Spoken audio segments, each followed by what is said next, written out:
requirements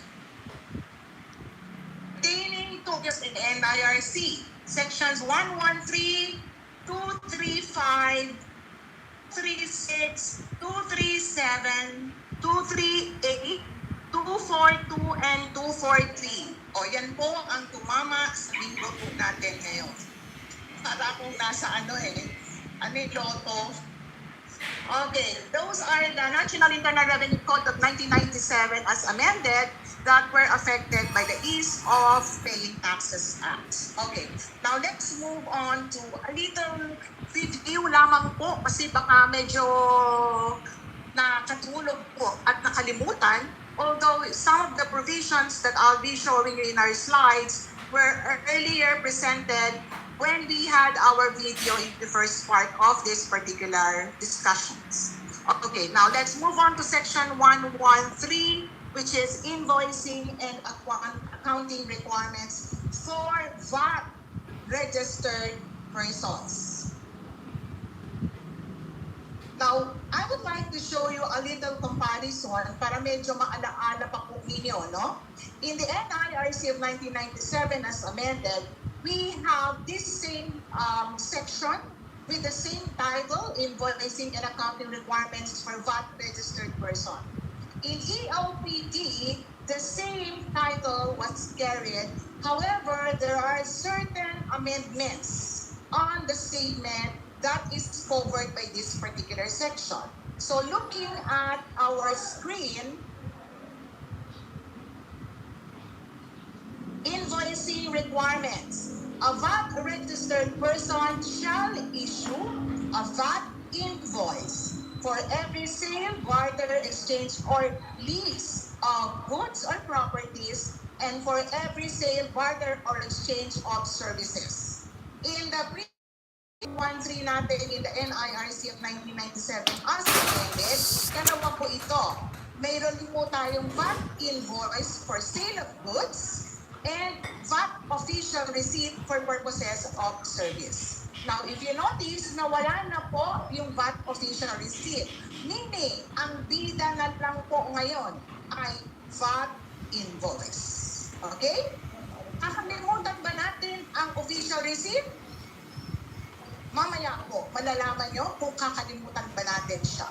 But in the meantime, let's proceed to the content of the draft regulations in terms of this particular statement in our EOPT section 113.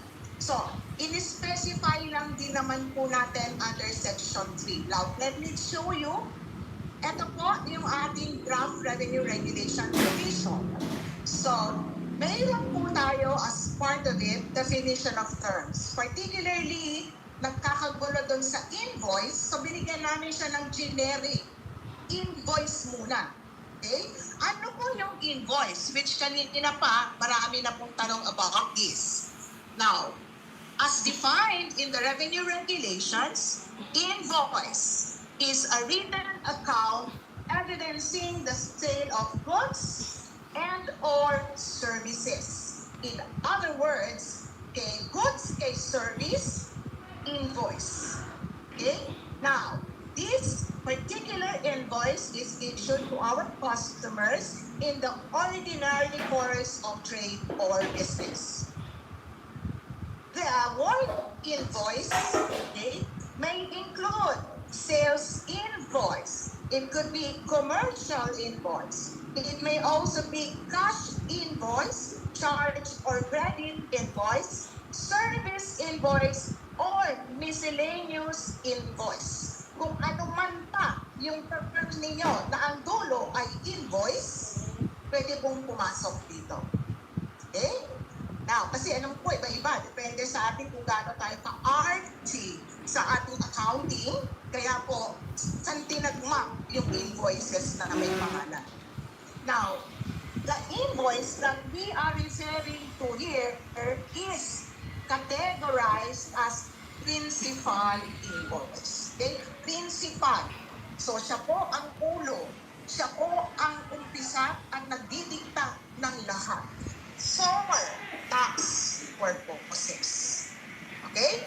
Now, the invoice could either be a VAT invoice or a non-VAT invoice. Andun po sa susunod na slides. But let me define. Sinabing VAT invoice, at pa ito at kailan ito dapat na ini-issue? Under our RR, VAT invoice is a written account evidencing the sale of goods, properties, services, and or leasing of properties that are subject to VAT and issued to the customers or buyers in the ordinary course of trade or business. Now, these particular transactions that we call sale may actually be cash sale or credit sale. O sa accounting, dalawa lang naman yan. Meron pa bang iba? Bukod sa credit or charge, no? Term lang. Pero dalawa lang yan. And it shall be the basis of the output tax of the seller and the input tax claim of the buyer. Okay? That's for VAT purposes. Now, let's go through the next, which is a non-VAT invoice. O ang daliin naman. Pag hindi VAT, syempre, non-VAT. O, kaya po, it was defined dito that it is a written account evidencing sale of goods, property, services, and leasing of properties. O, nagulat kayo, no? Sakit sa tenga, di ba? Sinadya ko po yun para mag-isip kayo. Not subject to VAT.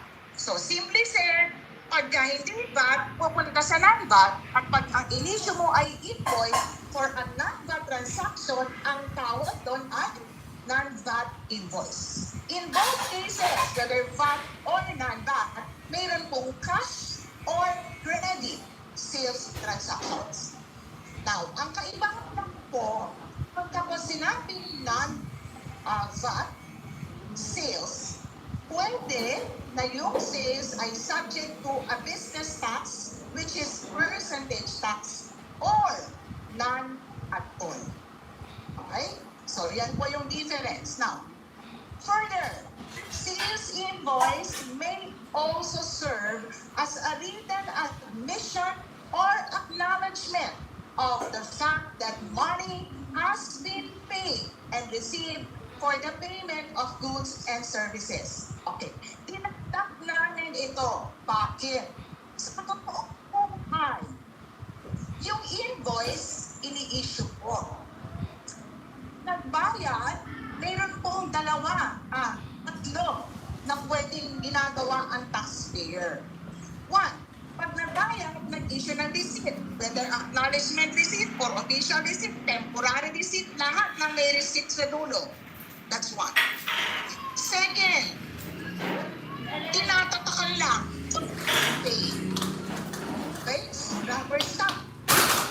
And that actually is a proof that the invoice now becomes a document acknowledging receipt of payment. And lastly, wala at all na proof na may tinanggap na payment. Now, under EOPT, we're saying that the sales invoice, aside from it being a document in recording your sales, may also be a document to prove receipt of payment. Okay?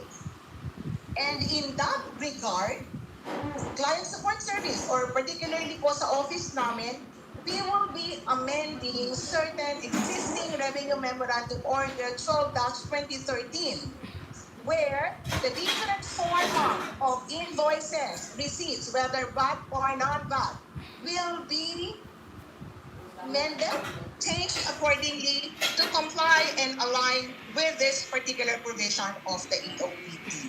So asahan na po ninyo na mayroon po tayong ilalabas, babaguhin, i-amend natin yung existing na RMO 12-2013. Andun mo lahat ng mga format at inuumpisahan na din naman po ito. Okay, next. Yan. Si invoice principal. Okay? Now, syempre yung principal, may assistant principal. Diba? Now, this meron po tayo na supplementary invoices. So, hindi lang po basta invoice, sales invoice, yung po ating tinitignan na other documents. Kung may principal, may supplementary invoices din po tayo tinatawag. And what are these documents? Under our definition, supplementary invoices are written documents that other than sales or commercial invoice, which serves a sort of accounting entries in the books of accounts. So, ang dami pong klase na to. Nandiyan po, limited but not limited to delivery receipt, order receipt, debit credit memo, purchase order, acknowledgement or cash receipt, collection receipt na nasanay kayo, di ba? In the previous note po natin, bill of lading, etc. Ang bago pong miyembro ng bandang ito, supplementary invoices, ay official receipt. Ibig sabihin, buhay pa siya. Hindi pa po nawawala ang official receipt. Pwede pa siyang gamitin for accounting purposes. Okay? But for tax purposes, hindi na po siya kasali. For when we account for our output or input, whichever po applicable, whether it be on the seller or on the buyer side. Now, yan po lahat, no? Marami yung pumapasok dyan sa supplementary invoices na yan. Now, these supplementary invoices could either be manually prepared, handwritten, or pre-printed, loose leaf, yung po mga ginagawa natin ngayon. But of course, kung loose leaf, there is a requirement for you to ask or apply for permit to use loose leaf. Kung ano man po yung supplementary invoice na inyo pong gagamitin. Now, also, pwede rin po itong maging computerized depending upon the taxpayer po natin. Now, kung ganyan, mayroon po kayong permit to use or let's say acknowledgement certificate issued or permit to use loose leaf. Itong mga supplementary invoices na to without the official receipt yet, but you will use now the official receipt pa din as part of supplementary invoices. I suggest na kailangan po ninyo na mag-apply ulit. I-register yung inyong CAS for purposes of inclusion nito or your permit to use loose leaf para po maidagdag yung use of your loose leaf official receipt as supplementary invoices. Okay? So yan po yung ilan sa mga dapat nating gagawin. Now, for purposes of VAT, i-specify po natin dito, lahat ng supplementary invoices na nasusulat sa itaas or kung ano man po ang tinawag nyo sa